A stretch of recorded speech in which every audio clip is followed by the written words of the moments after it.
Good morning, I'm Angelo Castro III. I'm Angela, and we are the Castros. We bring you the news. And the views that make you think. Sometimes we agree. Sometimes we don't. This is News and View. And here are today's headlines. From bus terminals, ports to airports, travelers catch last-minute trips, heading to their own provinces for Holy Week holidays. But beware of scorching heat, as heat index could go as high as 50 degrees Celsius today, according to Pag-asa.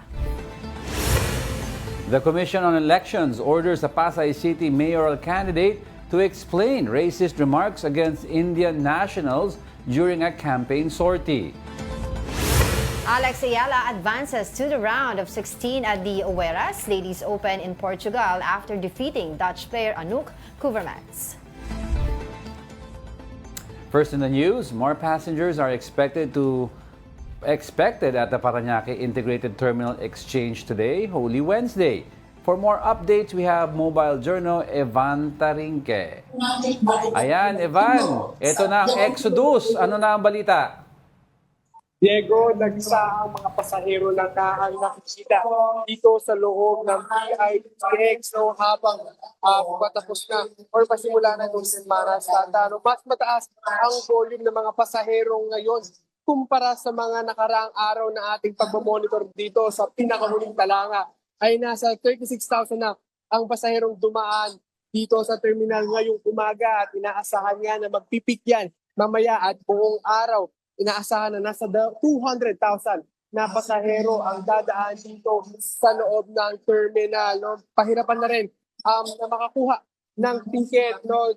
Particular na itong pabiyaheng Bicol dahil nasa 78% na ang mga fully booked na biyahe dito. Kaya naman nag-deploy na sila ng mahigit kumulang 20 na extra trips para mag-sustain lang yung demand ng mga pasahero ngayong araw. Bukas naman, nasa 70% na rin na fully booked yung ilang biyahe ulit papuntang Bicol. Kaya naka-standby na ang nasa 10 extra trips para rin baka sakaling kailanganin ng susunod na mga bus papunta sa Bicol bukas. So paalala lang ulit sa mga pasahero, pinagbabawal pa rin po yung pagdadala ng mga matutulis sa bagay, baril at mga flammable materials. No? Dahil sa unang tala na ating nakuha, nasa more than 200 na yung mga nakumpiskang ipinagbabawal simula April 9 hanggang kahapon. Diego?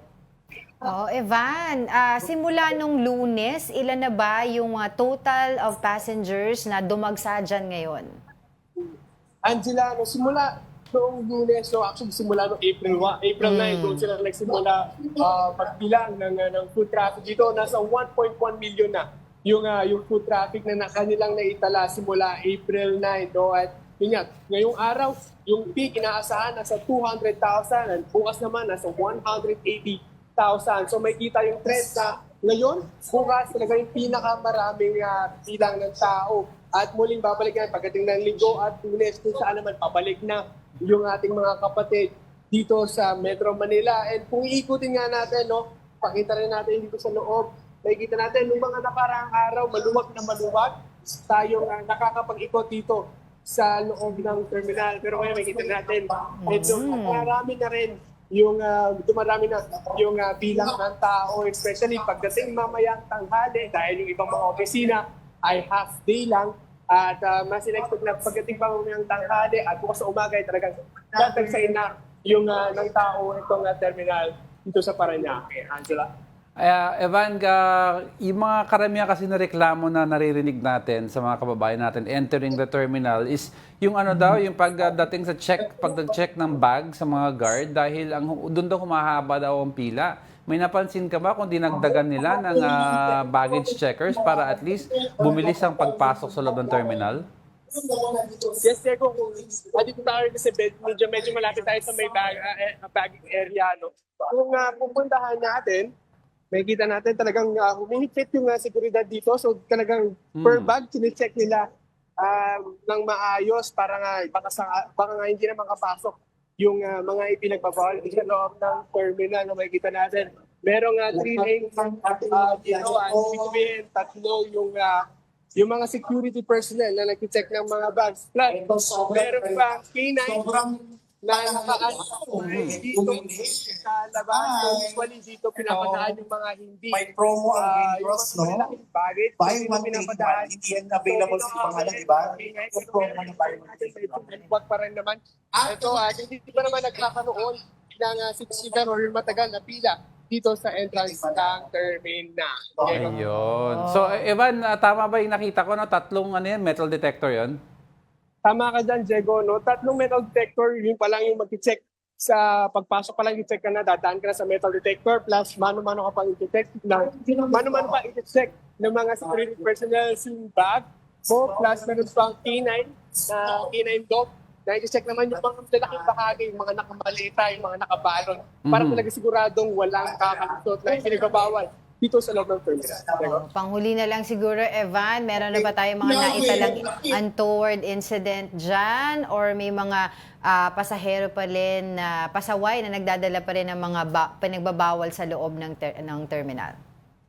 Angela, in terms of untoward incident, wala pa naman na itatala ng untoward incidents na nangyayari within this holiday, Semana Santa Exodus. Pero muli pinapaalala na bantayan yung kanilang gamit dahil nga marami pa rin yung mga masamang loob na tinitake opportunity yung ganitong klase ng panahon kung saan siksikan maraming tao, ayun nga, kay HRPO Director Aberin, na talagang bantayan yung gamit, lalo nag-usok yung mga salisi at yung mga pudol-pudol sa mga panahon na ganito. In terms naman sa mga ipinagbabawal, Angela, unfortunately, merong nakompiska na around 35 na ipinagbabawal kahapon. So patuloy pa rin yung checking, yung confiscation, mga ipinagbabawal na bagay na hindi na makapasok dito sa loob ng terminal.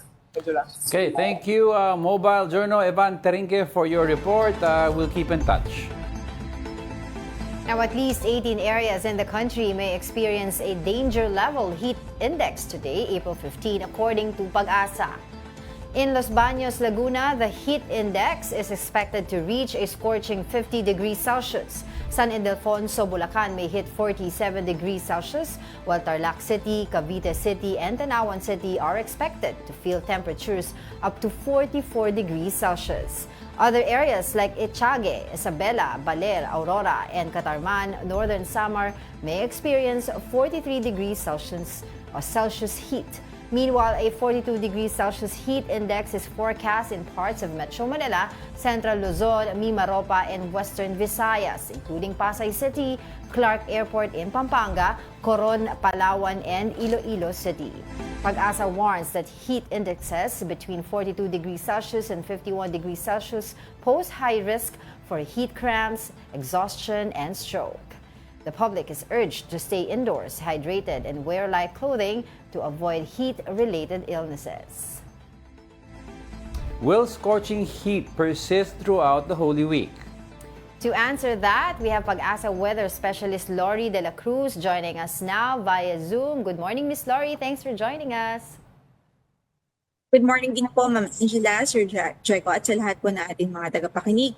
Well, based po sa forecast po natin, in-expect po natin that today and in the coming days, malaki po yung possibility na mag-prevail yung easterlies o yung hangin na nanggagaling sa Dagat Pasipiko sa bansa. Kaugnay dyan, meron din pong ine-expect na range ng high pressure area that could affect the northern and northern and central Luzon. So, ang mga implications po ng weather systems na ito ay patuloy nga pong mainit at maalinsangang panahon sa halos malaking bahagi o ng archipelago. Meron po tayong mga inaasahang mga pag-ulan pero mga panandalian lang na pupos, mga 5 minutes at pinakamatagal na po siguro yung 1 hour due to isolated thunderstorms. But apart from that, wala po tayong inaasahang widespread na pag-ulan.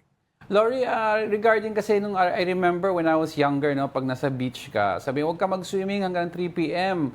kasi hindi masyado pang mainit saka hindi pa safe. Ngayon po ba, does it still stand given na nag-50 degrees na tayo? In terms of swimming naman po, siguro what we can advise is in the morning, yung before 8 in the morning, okay pa naman po before yung 8? heat po natin yan. Yes po. And then, siguro po 5 p.m. onwards kasi nga 4 p.m. medyo mainit pa rin po talaga. Halos ramdam pa rin po natin yung sikat ng araw during the time. Okay, but speaking of 50 degrees, sabi nga po sa inyong forecast, yung Laguna may hit 50 degrees Celsius today. Pag nagkataon po ba, ito na yung magiging, kumaga, yung pinaka-mainit no, na temperatura natin sa bansa? So far po, kung ito po ay, actually kahapon na-observe na po siya, 50. yung 50 degrees Celsius na heat index. So today, ganun pa rin po yung Ganun pa forecast, din. possible pa rin maulit po yung Oo. 50 degrees. Okay. May mga ibang bansa kasi nakakaranas ng heat wave, pero dito sa atin parang hindi pa naman. Can you explain to us the science behind the heat wave? Yeah, heat wave naman po kasi masasabi po natin na nagkakaroon nito ang isang lugar or isang bansa kapag for 5 consecutive days ay nakapagtala sila ng temperatura na mas mataas kaysa sa normal nila sa buwan na yon. 5 So consecutive far, days. yes Oo. po, 5 consecutive days na mas mataas po talaga sa normal nila during those months. And usually naman po, hindi po so far na itatala pa yan sa ating bansa. Lori, can you explain to us, no, at least ma-enlighten yung kababayan natin, ano yung dangers ng 50 degrees Celsius na heat index o yung mararamdaman ng isang tao na 50 degrees? Kasi familiar tayo dati, 40, 44, pero parang 50 is medyo mataas na yan. Opo.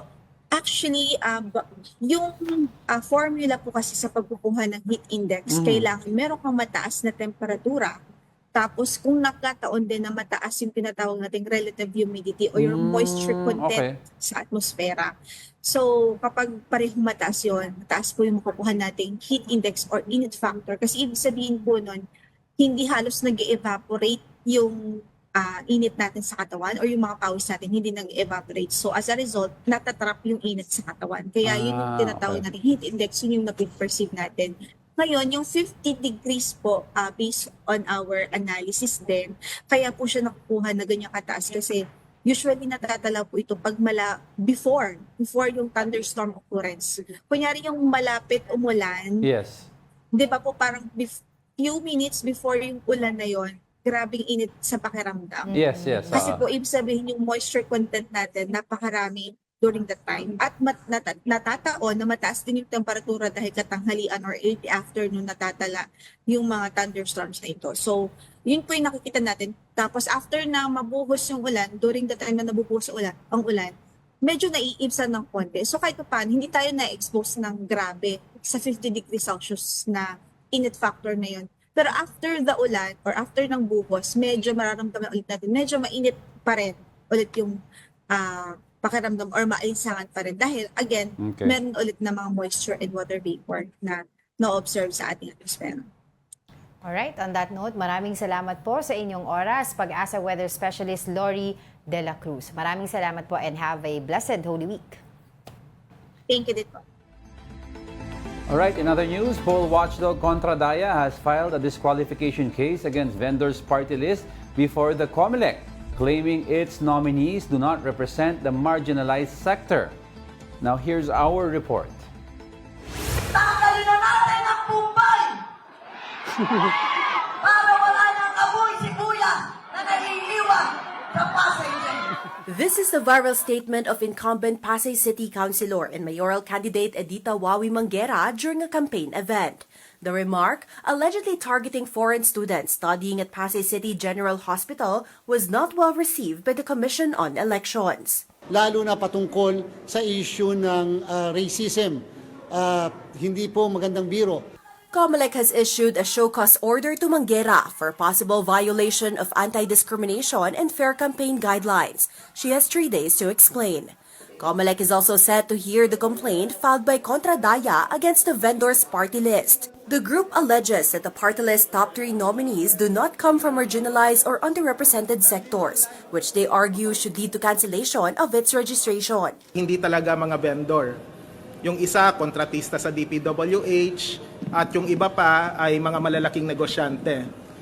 It's a big mockery of the law. But according to COMELEC, based on a Supreme Court ruling, a nominee does not need to be a member of a particular sector to represent it in Congress. Sapat lamang na meron kang proven advocacy para sa sektor na yon. All right, to further discuss this disqualification case, we have Contradaya convener Professor Danilo Arao joining us today via Zoom. Good morning, Prof. Thanks for joining us again. Yes, nice to see you again. Kontradayang umaga po sa ating lahat. Okay, so ano po yung tugon po ninyo dito? Kasi ang sinasabi po nila, they're basing on the 2013 Supreme Court ruling. At sinasabi po noon ay hindi naman daw po kinakailangan na nagre-represent sila ng marginalized sector ang mga party list. Base po dun sa ruling na yon, kung meron silang advocacy, ay that's enough already. Dalawang punto lang. Yung unang punto has to do with track record. Ipagpalagay mo na meron ng 2013 Supreme Court decision, kailangan pa rin mapatunayan ng mga party list group tulad ng vendors kung may proven track record nga ba sila sa pagiging champion ng rights and welfare ng mga manininda. Ikalawa, hindi tayo sumasang-ayon doon sa 2013 Supreme Court decision. I'm sorry to say, kasi nga ito po ay talagang nakakabahala na binabaha ng mga mayaman at makapangyarihan, lalo na yung mga dinastiya at malalaking negosyo, yung ating party list system. Nandun na nga sila bilang district representative, tapos gusto pa nilang ipagpilitan yung sarili nila sa isang sistema na dapat na nagbibigay ng espasyo para sa mga nasa laylayan ng lipunan. Right. So may malaking problema dun sa atong paglaom case na tinutukoy ni Chair Garcia. Pero ano pa man, kahit na may problema yon, tingnan din natin yung track record. At magpapatunay naman dun sa aming almost 50-page na verified complaint na wala talagang track record yung mga yon. Ang track record nila ay tulungan yung sarili nila kung paano magpayaman pa. Well, I understand po na hindi po talaga kayo sumasang-ayon doon sa SP ruling, and it was actually, kumbaga, na-revise po, no? Na-reverse yung ruling na po na yun from 2001. Under Chief Justice Artemio Panganiban. Pero how are we going to still fight for it if yung ang decision po ng Supreme Court ganun? Kahit ano pong we have all the freedom to file cases, pero ang pagbabasihan po nila doon ay yung batas po.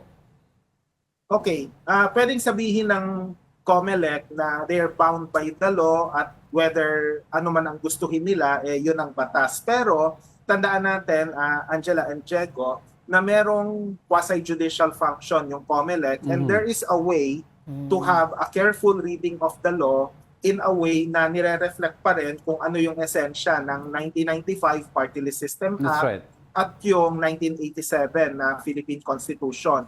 Malinaw kasi na nakasulat sa ating saligang batas na ang party list ay para sa mga nasa laylayan sa lipunan, at gaya ng nabanggit mo, tama ka, noong 2001, nagdeklara ang Korte Suprema na ito, nire-reaffirm niya yung interest ng marginalized and underrepresented only to reverse itself way back in 2013. Kaya yun yung isang dapat nating i-challenge din sa puntong ito. At para sa COMELEC, they can come up with certain ways by which we can accommodate more the marginalized and underrepresented. Yung Prof, yung word kasi sabi nila is you don't really need to be daw a part of the marginalized sector to have a party list. But would you agree also, or ano ang tugon nyo, what if talagang proven naman ang track record mo? You're not part of that sector, pero proven yung track record mo over the years na advocacy mo nga ito tumulong sa sector na yon.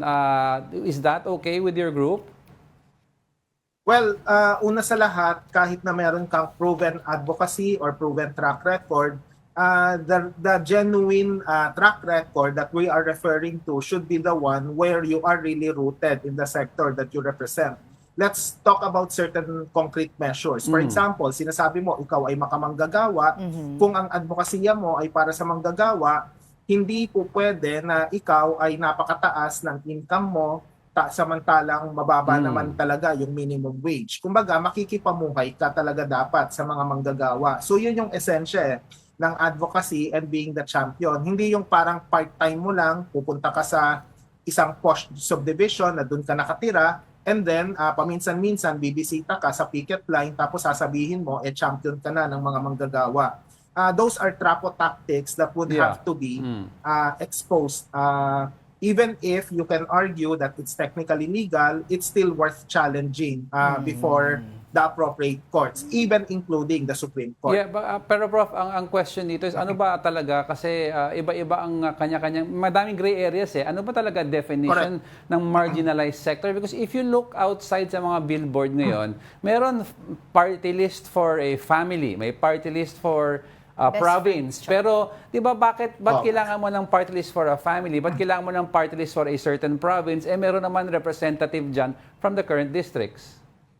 Correct. That's an excellent point. And in fact, the Constitution already identifies certain sectors like labor, peasants, indigenous peoples, the youth, the women.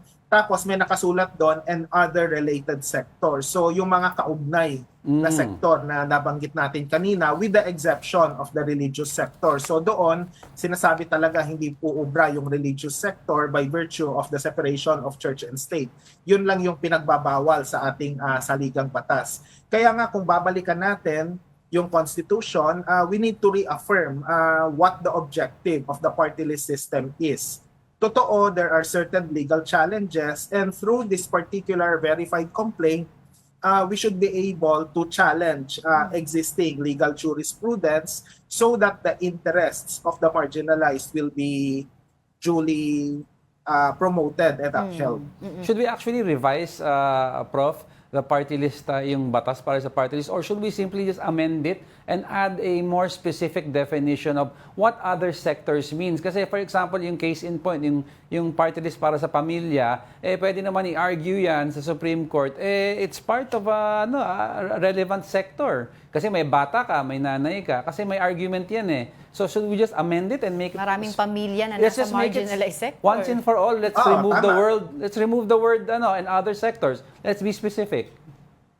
Yeah, that's a good point. There are two ways by which we can make certain interventions. First would be legislative intervention where we will make amendments to the 1995 Party List System Act. At napapanahon na ito kasi 30 years na yung batas na ito at malamang kailangan na talagang baguhin yung definition. As you correctly mentioned, Diego, sino-sino nga ba itong mga marginalized and underrepresented na ito? The second mode has to do with judicial intervention, which is what we're trying to do now. We want to also, aside from legislative intervention, to see if the appropriate courts, whether it's the COMELEC or kung kailangang iapila to sa mas mataas na mga korte, like including the Supreme Court, para ma-settle natin once and for all kung ano ba yung wisdom behind the 2013 atong paglaom case, that's one. And second, we need to properly define what constitutes marginalization. Right. Kasi alam mo, Angela and Diego, even in the past, certain rich people, okay, let's be more specific, real estate developers, they tried to run as a party list group. Sabi nila, marginalized sila kasi nasa minorya daw sila ng lipunan in terms of population. That may be true, pero that how they have become rich and powerful should also be taken into account. Hindi lang yung pagiging minority mo in terms of numbers vis-a-vis other demographic. So how did we verify po yung backgrounds po nito mga nominees na to? What did we find out? Especially most of the party list that you've mentioned sa mga news natin ay yung mga na-flag po ninyo na nasa top po ngayon sa surveys. Yeah, that's a good question. We were able to do research on all 155 party list groups right now. Well, technically nakalista 156 sa balota pero yung isa nag-withdraw na. But be that as it may, we looked at the profiles of all 10 party list nominees per party list group. That's more than 1,500 names. And we scrutinized all of their profiles and we tried to dig up certain items na hindi publicly available but which can be still accessible to certain groups or certain people. So we tried to do that to make sure that we would be able to scrutinize their track record kasi yun yung mahalaga sa atin eh. And that's why we're able to flag 86 and vendors party list is one of the 86 na flag po namin. So talagang sinuyod talaga yon hindi lang yung mismong profile o yung mismong pronouncements and general program of action ng party list group ang ina-analyze namin. We also try to look at the party list nominees. No, Sorry. yung vendors party list, yan ba yung Diwata. si Diwata, yung third nominee nila?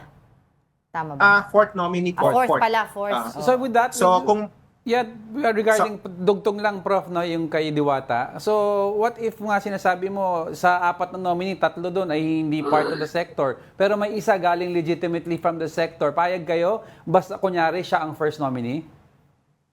actually, it's still a problem because, the mockery of the law has taken different heights. There had been instances where mananalo na yung isang party list group, yung top 3 nominees nila biglang nag-withdraw, Yeah. tapos yung ika-4 at ika-5 at ika-6, sila yung naging top 3. So, yung mga nasa dynasty, yun yung nasa 4, 5, 6. Yung 1, 2, 3, yun yung parang, for lack of a better term, placeholders na nilagay nila. Oo. So, those tactics would still be, may still be done.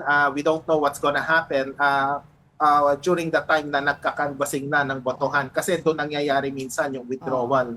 Oh, at saka nangyayari kasi ginagawa nilang stepping stone or entry point ng politika itong party list, di ba po, Prof?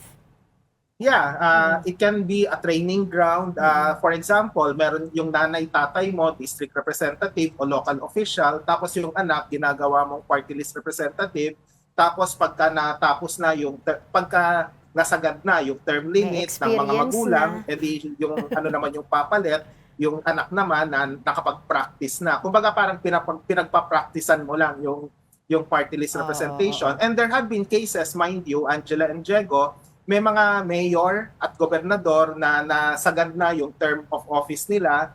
So magpa-party list muna sila for 3 years and then babalik sila ulit. doon sa kanilang dating posisyon para magkaroon ng workaround doon sa term limit. So, we don't want that thing to continue happening and that's why we want genuine representation talaga from the marginalized and underrepresented. Ulitin natin we're talking of 63 seats. Yes. Minority na yan, 20% lang yan ng more than 200 na district representatives. So, minority na nga yan.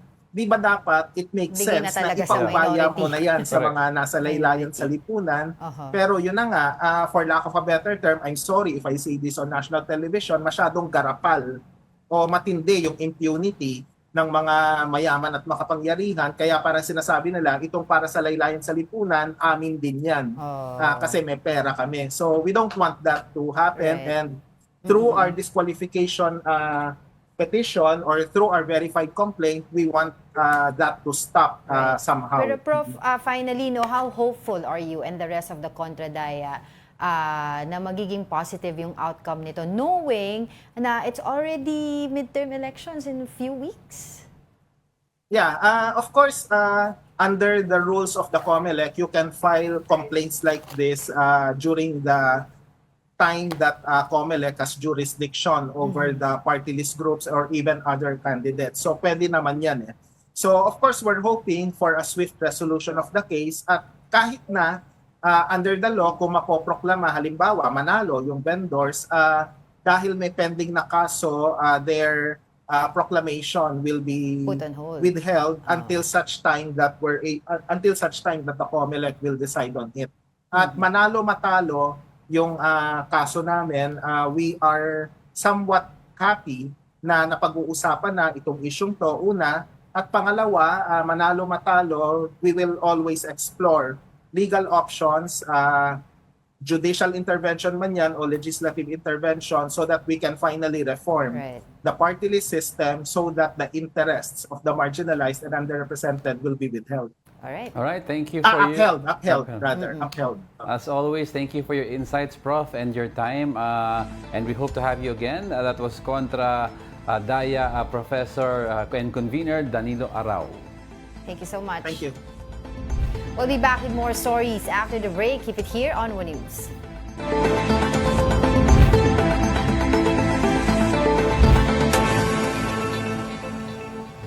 Good Good morning. You're still watching News and Views here on One News. An influx of passengers is expected today, Holy Wednesday, at airports across the country. Let's check in on NAIA. We have mobile journalist Amy Atienza. Hey Amy, tell us what's happening there. Good morning, Angela Diego. Nandito nga tayo ngayon sa Terminal 3 ng Ninoy Aquino International Airport. At kung makikita niyo naman sa aking likuran, marami-rami na yung tao at nagsisimula na nga magsidatingan ang mga pasahero. Itong nasa likod ko ay international flight. So nakikita din natin kanina, mas marami yung pasahero ngayon na mas pumupunta na mas maaga para sa mga international flights compared naman din sa mga domestic flights. At may nakausap na rin akong ilan kanina. Actually, ang advisable kasi is 3 to 5 hours before ng flight. Pero meron dito na 6 hours pa yung kailangan niya hintayin bago sa makapag-check-in talaga. At sinigurado niya na nga daw ito para nga daw sa ine-expect na lang pagdami pa ng tao ngayong araw. Ang peak hours na inaasahan din natin is around 4 p.m. to 7 p.m. Lalo na dahil yan na yung oras na magsisiuwian na talaga yung ilan sa kanilang mga probinsya o kaya naman magbabakasyon yung iba sa ibang bansa o sa ibang probinsya. So ang tanging paalala na lang talaga dito ay yung mga power banks din na dadalhin, i-make sure na wag ilagay sa bag na ilalagay sa overhead bin o kaya dun sa check-in luggage, i-make sure na lang madalhin. Kasi just in case magka-anomalya, mas madali daw siyang kunin. Angela, Diego. Oo. Ngayon ba, pakita mo naman sa amin dyan, Amy, yung bilang ng mga pasahero ngayon, kung gaano ba talaga Kung meron kadami na. ngayon, kung meron na. Well, wala tayo ng actual count kung ilan na yung pumasok talaga dito so far at around 10:30 a.m. no. Pero ang in-expect nila today is 150,000. So from April 13 up until today, around 550,000 daw yung projected na dadating dito. And actually, ito, ikot ko lang tayo saglit dito sa NAIA. So ito yung sinasabi natin na nag-check-in na. So kanina, payapa pa yan. Actually, wala pa masyadong pila. At yun, makikita natin dito. Ito na yung area kasi of arrival. So dyan sa area of arrival, dumadami na rin talaga yung tao. Pero okay naman daw yung mga pasahero dyan. Nung tinanong ko sila, dahil meron na nga din tayong mga waiting areas, pati na rin yung OFW lounge na inilabas nga dito simula early April. So, yun yung mga nangyayari ngayon dito as of now, Angela, Diego. Okay. So, yun nga, sabi nga nila sa mga balita, 150,000 passengers every day ang na-expect nila since nung Lunes pa dahil nga dito sa in observance of the Holy Week. Dahil ba dyan, meron ba silang mga dinagdag na mga help desk and other desk na pwedeng makatulong doon sa ating mga passengers na talagang dadagsa dyan? Yes, 24/7 naman yung information at saka help desk nila dito. And actually, nagdagdag na rin sila ng mga security personnel, lalo na nga dahil nga inaasahan natin ang peak hours. And hindi pa daw kasi Wednesday yung magiging peak day para sa mga flights. Dahil by Good Friday, 851 flights daw yung projected nila. So, mas dadami pa talaga yung mga pasaherong dadating dito. So, doble yung personnel na umiikot dito, mga police, pati na rin yung mga K9 na nag-iikot talaga around NAIA. And idagdag na rin natin yung sa immigration area na meron ng 44 lanes. Ayon yan sa utos ni Pangulong Bongbong Marcos na inanunsyo nga ni PCO Undersecretary Claire Castro. Yan, Amy, linawin ko lang yung Friday na sinasabi mo na pwede pa mag-peak. Is this inbound or outbound? Actually, outbound naman na siya. Mas marami daw ang aalis ng Friday. So, ang projected nga nila is 851 flights yung mangyayari by Friday. Palabas yan dito ng NAIA. Alright, on that note, maraming salamat sa iyong oras at mag-ingat ka dyan. Mobile journalist Amy Atienza live from NAIA. Now, moving on to another news, Senator Amy Marcos insists that the endorsement from Vice President Sara Duterte was not a reward for the hearings she conducted on former President Duterte's arrest. Instead, the re-electionist said it was born out of their long-standing friendship. VP Sara's endorsement of Senator Amy was formalized in a campaign video that features the two wearing black, which supposedly reflects the current mood of the country. Hindi ko naisip yun, hindi rin niya naisip. Talagang nag-uusap na kami noon. Ako, higit sa lahat, walang mapaglagyan ng saya, pasasalamat at karangalan sa aking puso. Simulat sa pool, kaming dalawa naman talaga magkaibigan. In response, Malacanang said President Marcos is against negative campaigning, especially when it spreads quote-unquote fake news. And Palace Press Officer Undersecretary Claire Castro once again clapped back at the previous administration. Pag sinabi ba natin na itim ngayon ang kulay, mas madidescribe siguro natin nung nakaraang administrasyon na sobrang itim at ngayon ay papaliwanag sa panahon ng kasalukuyang administrasyon. Hindi man ganun pakaputi, pero patungo na doon. Actually, yung sinasabi mo hindi naman, tapang ni Attorney Claire, no? Pero yung sinasabi mo hindi reward, ang sinasabi ng iba, hindi naman necessarily baka direct reward for the hearing, pero yung hearing might have been daw a test of loyalty and friendship. Parang tinitignan ni Sarah, sige, kasama loyalty mo, pakita mo. So, pre-move niya ito. Sige, may endorsement ka. Hindi ako nagsasabi niya na karamihan sa mga nag-netizens, yun ang mga sinasabi. So, when I read the news, diba, sabi niya, hindi daw ito reward dun sa hearing na kinonduct niya. Instead, the re-electionist said it was born out of their long-standing friendship. Oo nga.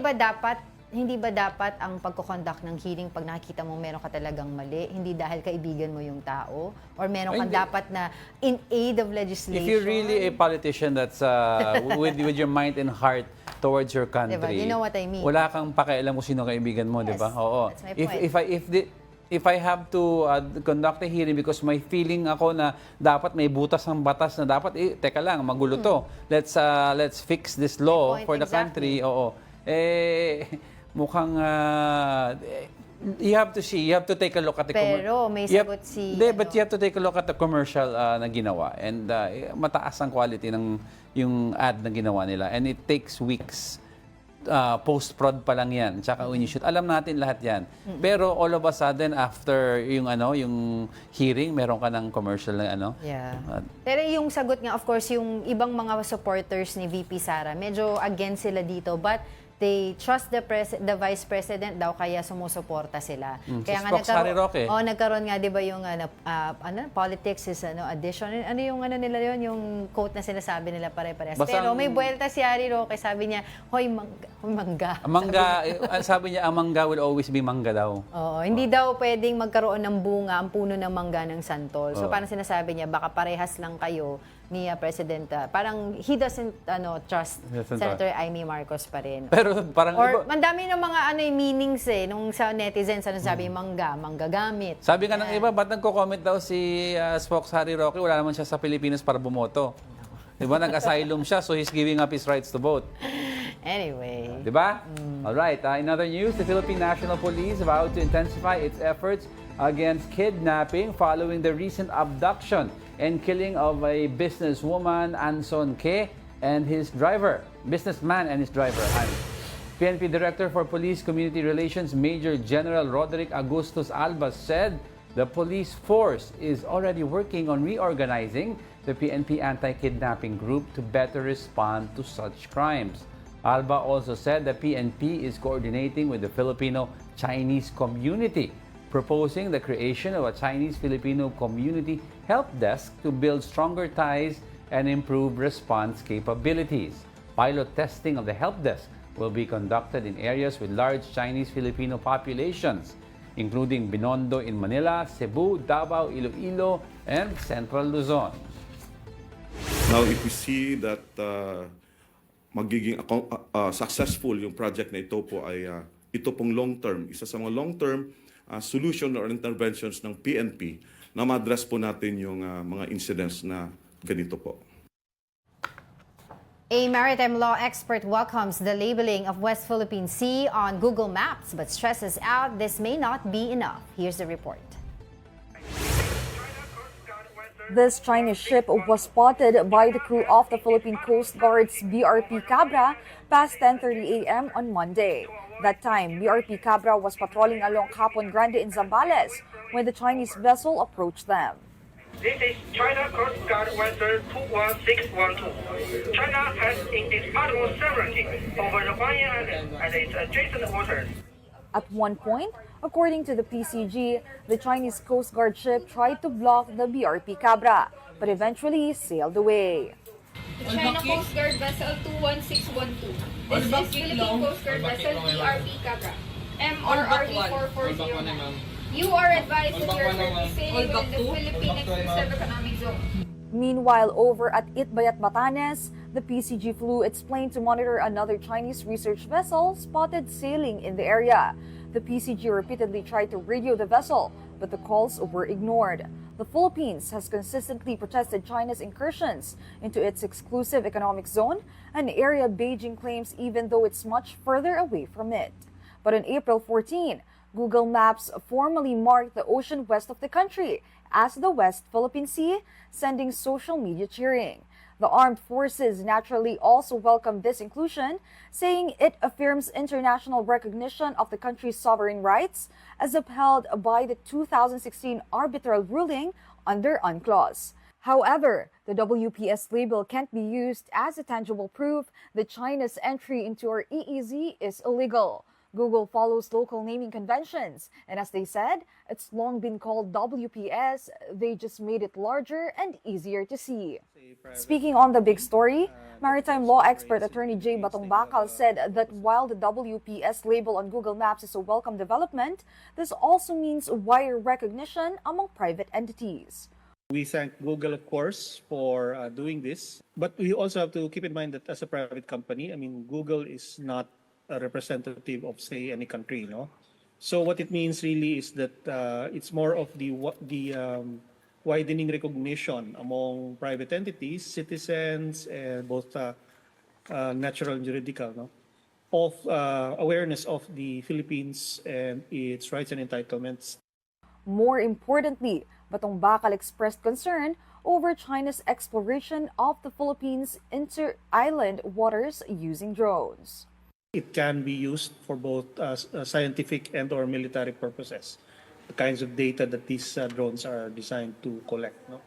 So it's only right that the Philippine Navy, Coast Guard, our maritime authorities, as well as our own citizens, no, when they see these things floating in our inter-island waters especially, they should be recovered and brought to the authorities, no, so that we can find out what they've been looking for or what they've been collecting. Many devotees are expected to visit the Minor Basilica and National Shrine of Jesus Nazareno in Quiapo for Holy Week observance. Now for the latest, we have Mobile Journal Merimon Reyes. Merimon, ano na update dyan? Magandang tanghali sa inyo. So far, mas damanan natin ngayon yung init ng panahon dito sa Quiapo, Maynila at katatapos lang ng 10 a.m. to 11 a.m. na misa. Pero so far naman, sobrang dami na rin ng mga tao ngayon pero inaasahan pa ng basilika na mas darami pa ang mga daragsa dito sa mga susunod na oras. Ang misa kasi dito nagsimula kaninang 5 a.m. until 11 a.m. ngayong tanghali. Tapos magpapatuloy siya 12:15 and then 5 o'clock p.m., 6 o'clock p.m. Mamayang 7 o'clock p.m. kasi yung mga asahan naman ng mga pupunta dito ay manonood ng sinakulo. Ito yung platform sa likuran ko nakasetup na dito gagawin yung theatrical performance o yung reenactment ng Passion of Christ o yung mga events leading doon sa suffering, paghihirap hanggang sa pagkakapako sa krus at pagkamatay ni Jesucristo. So far, pagdating naman doon sa security measures, ayon kay NCRPO Chief Police Major General Anthony Aberin, over 20,000 yung mga dinedeploy nila na 10,000 to be specific na police officers para raw sa 24/7 na himigpit yet flexible na pag-check sa seguridad hindi lang ng mga simbahan kundi even sa mga major road thoroughfares and recreational spaces kung saan inaasahan nila yung pagkumpol ng mga tao. Meron ano pa ibang activities na meron dyan? Of course, I understand yung Visita Iglesia, meron din tayo yung mga Stations of the Cross, diba? So are all of these still open for the entire public?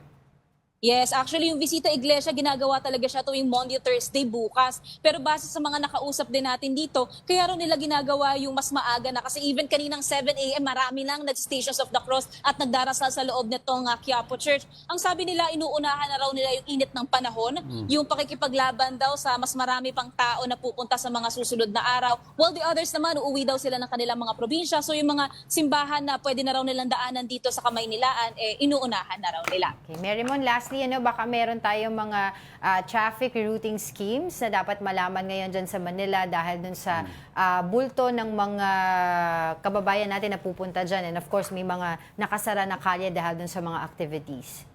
So for Angela, the good thing is pagdating dito sa Manila, wala tayo nakitang announcement ng mga rerouting schemes. Pero para sa mga kapatid natin na mapapadaan o nandoon around Makati, Pasig, and Quezon City, naglabas kasi ang DPWH ng mga lugar dito kung saan maapektuhan ito ng kanilang roadworks. So that will run from April 16 until April 21. Kasama na dito ilan lang mga sasabi ko kasi marami to: Quirino Highway, A. Bonifacio Avenue, G. Araneta Avenue, marami-rami pa, Payatas Road. So mas maganda para sa mga kapatid natin na may planong bumiyahe o dadaan sa mga ito, kung may kailangan silang habulin na oras, mas maganda, mas maaga na silang pumunta doon o bumiyahe na. Pero pagdating dito sa Quezon Boulevard, even sa Recto Avenue kung saan tayo naglibot kanina, normal pa ang daloy ng trapiko, hindi pa siya congested. More likely kasi marami na yung mga umuwi kahapon, and especially since ngayon naman na noon, half day na ang government offices plus ang mga private naman ng mga opisina, depende na sa discretion ng kanilang employers, baka mamaya pa natin naasahan yung congestion ng traffic.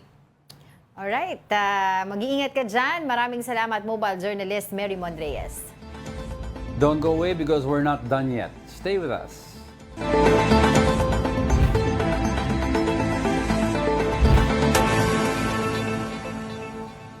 Welcome back. You're still watching News and Views here on One News. Holy Week celebrations highlight various images of saints, and this tradition serves as a livelihood for one family in Bulacan. Para bigyan ng mukha ang balita, Mobile Journal Marymon Reyes.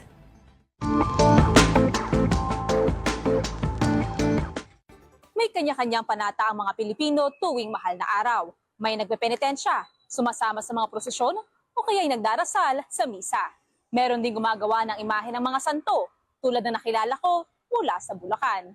Mga imahen ng mahal na birhen, mga santo't santa, poon ni Jesus, at marami pang iba. Ito ang mga likha ng mang-uukit at pintor na si Christian Andrew Ramos kasama ang kanyang mga kapatid at pinsan mula sa bayan ng Bulacan. Taong 2021, nang opisyal niyang sinimulan ang paggawa ng mga poon, pero bata pa lang daw siya. Hilig niya ng masdan ang mga lumang imahen ng kanyang mga lolo't lola. Nang mag-aral ng architecture, tila mas lalo raw naging malinaw sa kanya ang susunod niyang misyon. Pinangarap ko po na sa susunod kaya mga panahon, sa darating na panahon, ako na mismo ang gagawa ng sarili kong mga alagang imahen. Siguro dahil may calling na rin po ni Lord, talagang nag-connect yung from childhood hanggang ngayon. Siguro, inano ni Lord na ito ang gawin mo para may marating ka sa buhay, may ituro ka rin na katisismo sa ibang tao. Small family pero passion-filled ang business na ito. Habang siya ang umuukit sa mga kahoy at nagpipintura sa mga ito, nagliliha ang isa niyang pinsan. Ang kanyang mga kapatid naman ang nag-aayos ng mukha ng mga imahe, nagtatahi ng kasuotan at nag-aayos ng karo. All year kasi, hindi nawawalan ng mga nagpapagawa ng poon. Lalo na ngayong paparating na ang mahal na araw kung saan kaliwat kanan ang mga Stations of the Cross. Pagdating ng January, Santo Niño, pag September, mga Mama Mary, pag Holy Week, yan po pinaka ang parang peak. Actually, tinatapos ko po ngayon is isang buong tableau na may 10 characters. Depende sa laki at detalye. Inaabot ng 1 linggo hanggang 3 buwan ang pagbuo sa isang imahen. Sinisiguro kasi nila ang kalidad ng mga ito at tunay na mabigyang buhay ang mga poon kahit pa sa maliliit na detalye. Naglalaro sa 20 to 30,000 pesos ang maliliit na imahen, habang ang life size naman ay nasa 50,000 hanggang 100,000 piso. Pwede rin daw magpa-maintenance sa kanila ng mga poon na naluluma na. Hindi lang daw guminhawa ang buhay ni na Christian dahil sa calling na ito. Nagsilbi rin daw silang tulay para sa mga mananampalataya at mga pusong naliligaw o may pangungulila. Tayong mga Pilipino hindi maiiwasan na malungkot. Parang gusto natin ng karamay. Kasi aminin naman po natin, hindi lahat ng kaibigan natin nandiyan. Pero yung mga imahen, pwede nating yakapin, iyakan. Ako po personally, maaga po kasi ako nawalan ng ina. So, yung pangangulila ako sa nanay ko, parang doon ko nakita. Sabi nga nila, hanggat may buhay, may pag-asa. Samahan lang yan ng pananampalataya at pagsusumikap. Mobile journalist Merrimon Reyes po, hatid ang mukha ng balita. Fish prices are expected to temporarily rise during Holy Week as demand increases due to fasting and religious traditions. According to the Department of Agriculture, bangus now sells for 140 to 250 pesos per kilo, tilapia for 120 to 180 pesos, and galunggong for 120 to 320 pesos.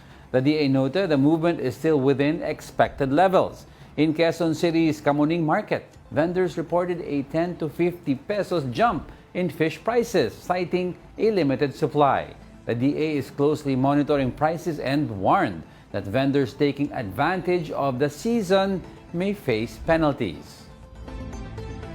Now, Alex Ayala returned strong after a rain delay to complete a 6-3, 6-4 sweep of Dutch player Anouk Couvermans in the Oeiras Ladies Open round of 32 in Portugal.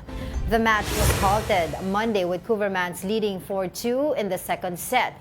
When play resumed Tuesday, Ayala quickly won 4 straight games to seal the win. Seeded first, the 19-year-old Filipina is eyeing her first singles title in the tournament. Ayala also teams up with Katie Volinens in doubles with their opening match set for Wednesday. Congratulations. Congratulations. Oh, partner, saan ka ba mag-Holy Week? Saan kayo mag-Holy Week? Blessed Holy Week, partner. Saan ba kayo mag-Holy Week? Saan ba kayo, ito naman dyan. we own the Pasalubong city. naman dyan, Diba? Nice to work with you this week, Okay, good. Alright. Oh, saan na yung quote ko? Wait. Well, ayan. Okay, guys, before we let you go, you have to remember, it's a Holy Week today. Although this is also a time we spend with our families. This is also a time Most that we should importantly, reflect and pray and connect with the Lord. And with that, I'd like to leave everyone with a quote. And the quote goes, "For what does it profit a man to gain the whole world and forfeit his soul? For what shall a man give in exchange for his soul?" Mark 8:36. And that wraps up today's episode of News and Views. Have a blessed Holy Week. Join us again on Monday. I'm Angela Lagunsad Castro. And I'm Angelo Castro III. We are One News. All sides, all the time.